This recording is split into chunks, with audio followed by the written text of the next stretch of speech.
menunaikan qiyam Ramadan, saged nindakaken amalan kesaenan, teriring doa mudah-mudahan Allah terima dan Allah lipat gandakan kebaikan yang telah kita lakukan. Dosa dan kesalahan dimaafkan dan diampuninya. Doa dan permohonan kita dikabulkan oleh Allah Subhanahu wa taala. Allahumma amin. Salawat salam mugi kaaturaken dumateng junjungan kita Nabiullah Muhammad sallallahu alaihi wasallam.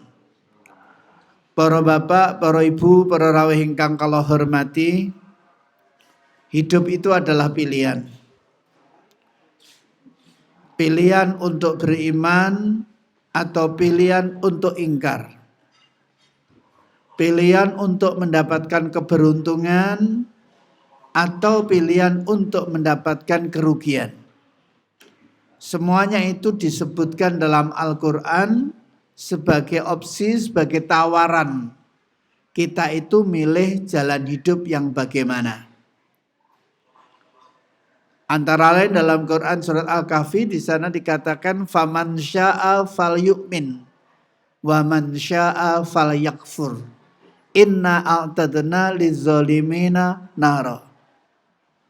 Maka barang siapa yang menginginkan untuk beriman silahkan beriman. Siapa yang menempuh jalan kekafiran silahkan dia ambil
wa auladukum dan anak-anak kamu an zikrillah dari zikir kepada Allah. Wa may yaf'al dzalika, siapa saja yang berbuat semacam itu, hidupnya terlalaikan oleh dunia, terlalaikan oleh harta dan anak-anak, maka kata Allah mereka adalah orang-orang yang merugi. Tapi juga kita temukan dalam Al-Quran betapa banyak orang-orang yang disebut mendapatkan keberuntungan. Misalnya orang yang beruntung itu adalah orang yang beriman. Qad aflahal mu'minun. Sungguh beruntunglah orang-orang yang beriman. Orang-orang yang bertakwa itu juga termasuk orang yang mendapatkan keberuntungan. Al-Baqarah ayat 4 mengatakan ulaika ala hudam mir rabbihim wa ulaika humul muflihun. Ayat 5 itu ya. Mereka-mereka itulah orang-orang yang tetap berada pada petunjuk dari Tuhannya. Wa ulaika humul muflihun, dan mereka-merekalah orang-orang yang mendapatkan kemenangan. Nah, para rawuh ingkang kula hormati, salah suatunya juga kalau kita ingin mendapatkan keberuntungan itu adalah mau beramar ma'ruf nahi mungkar. Amar ma'ruf nahi mungkar ini satu cara, satu langkah agar kita itu mendapatkan keberuntungan. Bisa kita lihat dalam Quran surat Ali Imran, sana dikatakan a'udzubillahi minasyaitonirrajim wal takum minkum ummatu yad'una ilal khair wa ya'muruna bil ma'ruf wa yanhauna 'anil munkar wa ulaika humul muflihun. Maknanipun nggih menika adalah ada di antara kamu itu sekelompok umat yad'una ilal khair, yang mau mengajak kepada perbuatan yang khair. Wa ya'muruna bil ma'ruf, dan memerintahkan perbuatan yang ma'ruf. Wal takum minkum ummatu yad'una ilal khair wa ya'muruna bil ma'ruf wa yanhauna 'anil munkar. Mencegah perbuatan yang mungkar. Mereka-mereka itulah orang-orang yang mendapatkan keberuntungan. Nah, tentunya keberuntungan ini apa harus dimaknai sebagai lek wong gaene dakwah uripe lebih mapan, sugih, duwe mobil, omahe gedhong, magrong-magrong pinggir embong. Apa secara materi? Tentu tidak. Ukuran orang yang disebut bahagia itu dalam kacamata Islam tidak harus dimaknai mereka yang bergelimang dengan harta. Tapi bagaimana dia itu mendapatkan kepuasan batin. Dia akan merasakan kebahagiaan yang tidak bisa diceritakan kepada orang lain. Nah, yang namanya ayat ini, ya, wal takum minkum ummatu yad'una ilal khair, bagi saya itu menarik sekali. Yang pertama itu adalah minkum. Wal takum minkum. Minkum di sini dalam tafsir Jalalain itu disebutkan mempunyai dua fungsi.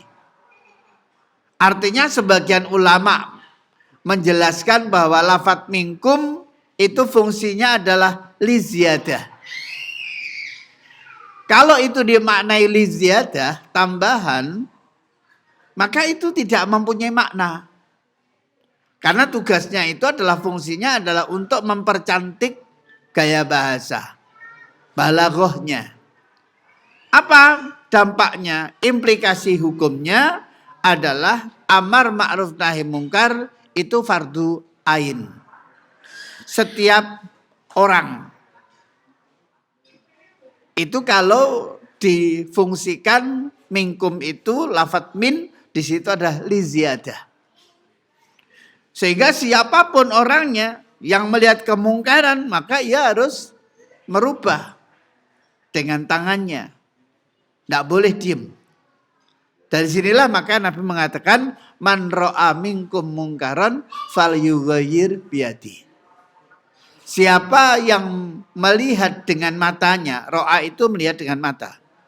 Man ra'a minkum mungkaran, maka hendaklah ia rubah dengan tangannya, dengan kekuasaannya, dengan powernya, dengan gesahnya. Apabila tidak mampu, fabilisani, maka hendaklah ia rubah dengan lisannya. Diomongi, diberi mau'idhah hasanah, dielingno. Kalau tidak mampu, mungkin dia takut.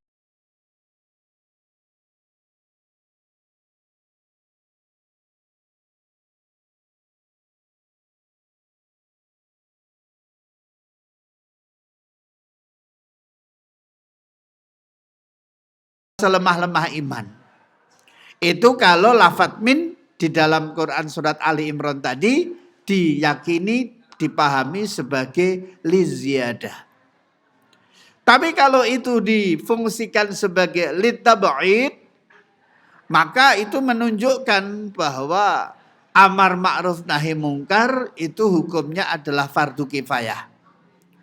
Apabila salah seorang atau beberapa orang sudah melaksanakan kegiatan amar ma'ruf nahi mungkar, maka gugurlah kewajiban itu.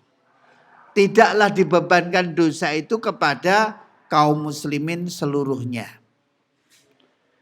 Sama dengan yang namanya tajhiz, sama dengan namanya perawatan jenazah, itu fardu kifayah.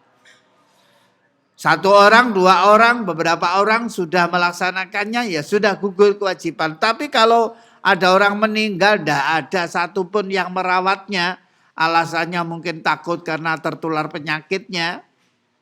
Seperti beberapa waktu yang lalu, banyak yang terlantar karena takut orang itu untuk merawatnya, maka beban dosanya itu dibebankan kepada seluruh kaum muslimin.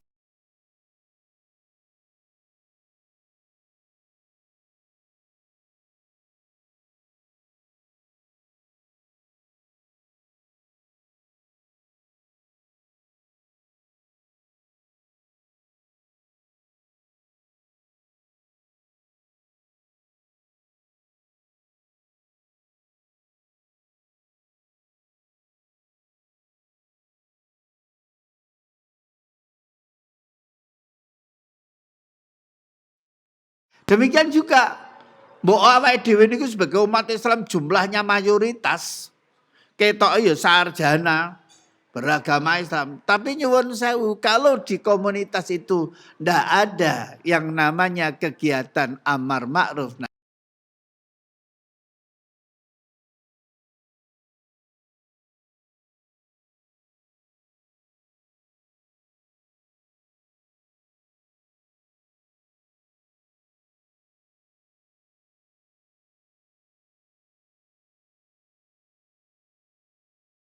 Maka kita ingat pada satu ayat Allah menyatakan wattaqu fitnatal la tusibannal ladzina zalamu minkum khassah. Takutlah kamu kepada fitnah. Fitnah itu kalau dalam kajian bahasa Indonesia itu adalah tudingan yang tidak punya bukti.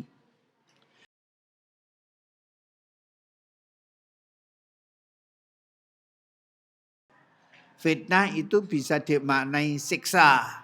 Fitnah itu bisa bermakna yang lain. Jamaknya fitan. Wattaqu fitnatal la tusibannal ladzina zalamu minkum khassah. Takutlah kamu kepada siksa. Fitnah, siksa. Yang tidak saja menimpa kepada orang-orang yang zolim saja. Orang yang tidak melakukan kezoliman itu adalah kena dampaknya. Mungkin orang bertanya, Tuhan tidak adil. Mestinya yang mendapatkan siksa itu adalah orang yang melakukan kezaliman. Harusnya orang-orang yang beriman, harusnya orang-orang yang tidak terlibat dalam kemaksiatan, kedurhakaan, harusnya tidak mendapatkan siksa. Tapi ini orang-orang yang tidak zalim kok kena siksa. Maka menarik apa yang disampaikan oleh Imam Nawawi dalam tafsirnya, itu adalah kenapa orang-orang yang tidak melakukan kezaliman pada akhirnya mereka mendapatkan siksa karena mereka itu merestui kemungkaran. Jadi sikap diam kita itu dipandang sebagai merestui kemungkaran. Wa alamatur ridho as-sukut. Tanda kalau dia merestui kemungkaran itu adalah diam. Ini adalah peringatan keras buat kita. Sehingga jangan sekali-kali menganggap bahwa yang namanya amar ma'ruf nahi mungkar bukan sesuatu yang penting. Itu menjadi sebab kita mendapatkan siksa itu bisa. Orang yang diem, orang yang tidak melakukan upaya-upaya preventif, kuratif, maka itu bisa dipandang pihak-pihak yang merestui kemungkaran. Dan berhak untuk mendapatkan siksa. Nah inilah para orang yang kalau hormati, kita harus hati-hati. Kita harus punya semangat yang sama untuk berkolaborasi, bersinergitas, ya sesuai dengan kapasitas kita masing-masing. Ada yang mungkin dengan lisannya, tapi kalau powernya nggak punya. Ada yang punya powernya, tapi menyampaikan dengan lisannya nggak mampu. Ada yang hanya meneng ndonga tok muga-muga paringono eling, paringono selamat. Yes. Model-model ngoten niku alamat. Kalau toh orang itu mendapatkan siksa, ketika kita diem, maka itu pun juga kemungkinan kita akan mendapatkan siksa dari Allah Subhanahu wa taala. Para rawuh ingkang kalau hormati, itu lafadz minkum. Tinggal menjenengan pilih yang mana. Lafadz minkum itu adalah berfungsi sebagai liziyadah apakah litaba'id. Tapi yang jelas itu adalah roh dari umat Islam. Ketika di komunitas umat Islam sudah tidak ada lagi kegiatan elek-elek, kegiatan untuk amar ma'ruf nahi mungkar, tidak ada yang namanya kegiatan dakwah, maka dalam waktu yang lama itu akan musnah, hanya tinggal nama. Betapa pentingnya kita terus melakukan amar ma'ruf nahi mungkar. Kenapa? Karena dalam Quran surat As-Saff itu dikatakan, yuriduna liyutfi'u nurallah biafwahihim wallahu mutimmu nuri. Yang artinya adalah mereka-mereka itu menginginkan untuk memadamkan cahaya Allah dengan mulut-mulut mereka. Jadi jangan dikira ketika kita punya gagasan, punya ide, ya, punya pendapat, kemudian dengan serta-merta diterima dengan baik, seluruhnya mendukung, itu tidak mungkin. Itu sudah menjadi hukum alam. Ada kelompok-kelompok yang memang menginginkan untuk memadamkan cahaya Allah. Tidak harus dengan harta itu. Memadamkan cahaya Allah itu cukup dengan lisannya saja. Dengan mulut-mulut mereka. Tapi ingat, wallahu mutimmu nuri. Allah menyempurnakan cahayanya. Nah, ngono Mas, mau kita wantep ya. Iya, para rawuh ingkang kula hormati, berikutnya adalah di situ lafadz khair dan ma'ruf itu disebutkan dalam satu ayat. Walatakum minkum ummatu yad'una ilal khair. Nah, kata-kata khair, kata-kata ma'ruf itu kalau diterjemahkan itu sama diartikan, sama maknanya, yaitu baik. Tapi ingat bahwa kosakata yang ada dalam Al-Quran itu sangat luar biasa. Satu kata itu bisa mempunyai makna lebih dari satu. Namanya lafadz mustarok. Sebaliknya, kalau diterjemahkan ke dalam bahasa Indonesia, sama. Misalnya baik, misalnya menjadikan. Itu dalam bahasa Arab, itu sangat banyak variasinya. Tetapi itu juga ada keterkaitannya. Contoh, satu kata, itu mempunyai makna lebih dari satu. Alakoh atau alak. Iqra' bismi rabbikal ladzi khalaq, khalaqal insana min alaq. Atau ada dalam Quran surat Al-Mu'minun. Walaqad khalaqnal insana min sulalatin min tin, summa ja'alnahu nutfatam fi qararim makin, summa khalaqnan nutfata alaqah. Kemudian kami jadikan nutfah itu menjadi alaqah. Nah, alaqah itu atau alaq itu adalah sangat banyak sekali artinya. Ada 3 makna. Yang pertama, alaq itu darah beku atau kita terjemahkan segumpal darah. Yang kedua, sesuatu yang lengket, itu juga alaqah. Yang ketiga adalah lintah. Lintah itu dalam bahasa Arabnya itu bisa dimaknai alaq atau alaqah. Nah, meskipun demikian itu masih ada keterkaitannya. Yaitu yang namanya lintah itu. Apa hubungannya antara lintah? Apa persamaan antara lintah dengan embrio dalam rahim? Yaitu sama-sama menyerap darah. Sama-sama menyerap sari-sari makanan. Itu contohnya. Demikian juga yang namanya mencipta. Mencipta itu banyak sekali dalam Al-Quran. Khalaqa itu mencipta. Doroba itu membuat fatoro.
agama tadi adalah harus kita lakukan. Sementara